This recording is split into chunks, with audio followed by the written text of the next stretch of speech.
ಆತ್ಮೀಯ ಸ್ನೇಹಿತರೆ ನಮಸ್ಕಾರ.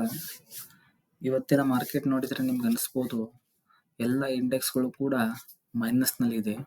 ಇದಕ್ಕೆ ಮೂಲ ಕಾರಣ ಟ್ರಂಪ್‌ನ ಟ್ಯಾರಿಫ್ ವಾರೇ ಕಾರಣ. ಸೊ ಇದು ಇವತ್ತು ನಾಳೆಗೆ ನಿಲ್ಲುವಂತ ಸಂಭವ ಕಾಣ್ತಾ ಇಲ್ಲ. ಯಾಕಂದ್ರೆ ಅವರು ಟ್ರೇಡ್ ವಾರ್‌ನ ಮಾಡ್ತಾ ಇದ್ದಾರೆ. ಯಾಕಂದ್ರೆ ಡಾಲರ್‌ನ ಅವರು ಮೂಲಭೂತ ವಸ್ತುವನ್ನು ಕೂಡ ಡಾಲರ್‌ನ ಒಂದು ಶಕ್ತಿಶಾಲಿಯಾಗಿ ಮಾಡಲು ಈ ಒಂದು ಪ್ರಯತ್ನ ಮಾಡ್ತಿದ್ದಾರೆ. ಇದು ಎಲ್ಲರಿಗೂ ಎಲ್ಲ ಬೇರೆ ಮಾರ್ಕೆಟ್‌ಗಳಿಗೂ ಕೂಡ ಒಂದು ಕೆಟ್ಟ ಸಂಕೇತವೇ ಹೌದು. ಈಗ ನಮ್ಗೆ ಇದನ್ನ ಚಾರ್ಟ್‌ನಲ್ಲಿ ಗಮನಿಸಬಹುದು. ಮಿಡ್ ಕ್ಯಾಪ್ ಇಂಡೆಕ್ಸ್ ನೋಡಿ ಇಲ್ಲಿ ಕಳೆದ ಒಂದು 6-7 ತಿಂಗಳಿಂದ ಒಂದೇ ರೇಂಜ್ ಬೌಂಡಲ್ಲಿತ್ತು. ಸೊ ಈಗ ಕಳೆದ ಒಂದೂವರೆ ತಿಂಗಳಿಂದ ಏನಾಗ್ತಾ ಇದೆ, ಮಾರ್ಕೆಟ್ ತುಂಬಾ ಡೌನ್ ಫಾಲ್ ಆಗ್ತಾ ಇದೆ. ಅಂದ್ರೆ ಇದಕ್ಕೆ ಮಿಡ್ ಕ್ಯಾಪ್‌ನಲ್ಲಿ ಇರ್ತಕ್ಕಂಥ ಸ್ಟಾಕ್ಸ್‌ಗಳಾಗ್ಲಿ, ಆಮೇಲೆ ಅದೇ ರೀತಿ ಸ್ಮಾಲ್ ಕ್ಯಾಪ್‌ನಲ್ಲಿ ಇರ್ತಕ್ಕಂಥ ಸ್ಟಾಕ್ಸ್‌ಗಳು ತುಂಬಾ ವೋಲಟೈಲ್ ಆಗ್ತಾ ಇದೆ. ಅದೇ ರೀತಿ ಇವು ಬೀಳುವಂತ ಸಂಕೇತಗಳು ಜಾಸ್ತಿ ಕಾಣ್ತಾ ಇದೆ ನನಗೆ. ಮಿಡ್ ಕ್ಯಾಪ್ ಮತ್ತು ಸ್ಮಾಲ್ ಕ್ಯಾಪ್‌ಗಳಲ್ಲಿ ತುಂಬಾ ಹೈ ಕಾಷಿಯಸ್‌ನಲ್ಲಿ ಆಗ್ಬೇಕಾಗುತ್ತೆ ತಾವು.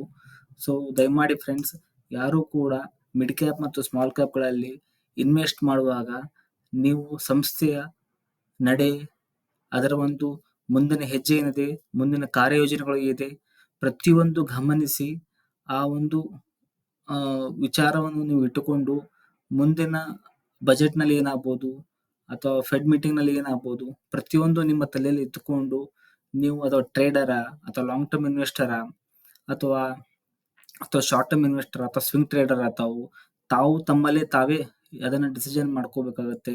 ಬಟ್ ನನಗನ್ಸಿದ ಮಟ್ಟಿಗೆ ಇದು ಇನ್ನೂ ಸ್ಮಾಲ್ ಕ್ಯಾಪ್ ಅಥವಾ ಮಿಡ್ ಕ್ಯಾಪ್ ಆಗಲಿ ಇನ್ನೂ ಕೆಳಗಡೆ ಬರುವ ಸಂಭವವಿದೆ.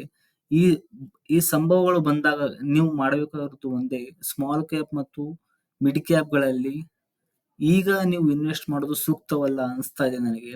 ಸೊ ಇನ್ನೂ ಸ್ವಲ್ಪ ದಿನ ಮಾರ್ಕೆಟ್ ಕೆಳಗಡೆ ಹೋಗ್ಲಿ. ಸ್ಮಾಲ್ ಕ್ಯಾಪ್ ಮತ್ತು ಮಿಡ್ ಕ್ಯಾಪ್ ಸ್ಟಾಕ್‌ಗಳು ಇನ್ನೂ ಕೂಡ ಹೈ ವ್ಯಾಲ್ಯೂಯೇಷನ್ ಅಲ್ಲಿದೆ, ಹೈ PE ಅಲ್ಲಿದೆ.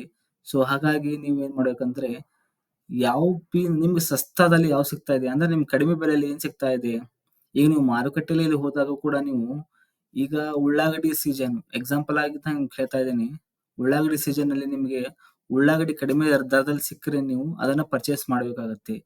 ಇಲ್ಲ ಅಂತಂದ್ರೆ ನಿಮ್ಮ ಮನೆಗೆ ಅಗತ್ಯತೆಗೆ ಎಷ್ಟು ಬೇಕಲ್ಲ ಅಷ್ಟನ್ನ ಮಾತ್ರ ನೀವು ಪರ್ಚೇಸ್ ಮಾಡಬೇಕಾಗತ್ತೆ. ಸೊ ಅದೇ ತರ ಈಗ ಮಿಡ್ ಕ್ಯಾಪ್ ಆಗಲಿ ಸ್ಮಾಲ್ ಕ್ಯಾಪ್ ಅಲ್ಲಿ ನಿಮ್ಗೆ ಬೇಕಾದಲ್ಲಿ ಅಥವಾ ನಿಮ್ಮ ಆಲ್ರೆಡಿ ಪೋರ್ಟ್‌ಫೋಲಿಯೋದಲ್ಲಿ ಮಿಡ್ ಕ್ಯಾಪ್ ಸ್ಮಾಲ್ ಕ್ಯಾಪ್‌ಗಳು ಇದ್ರೆ ಅವುಗಳನ್ನು ಎವರೇಜ್ ಮಾಡುವಂತ ಮನಸ್ಸಿದ್ರೆ ನಿಮಗೆ ಅದನ್ನ ಅತಿ ಕಡಿಮೆ ಪ್ರಮಾಣದಲ್ಲಿ ನೀವು ಅದನ್ನ ಆಡ್ ಮಾಡಬಹುದು.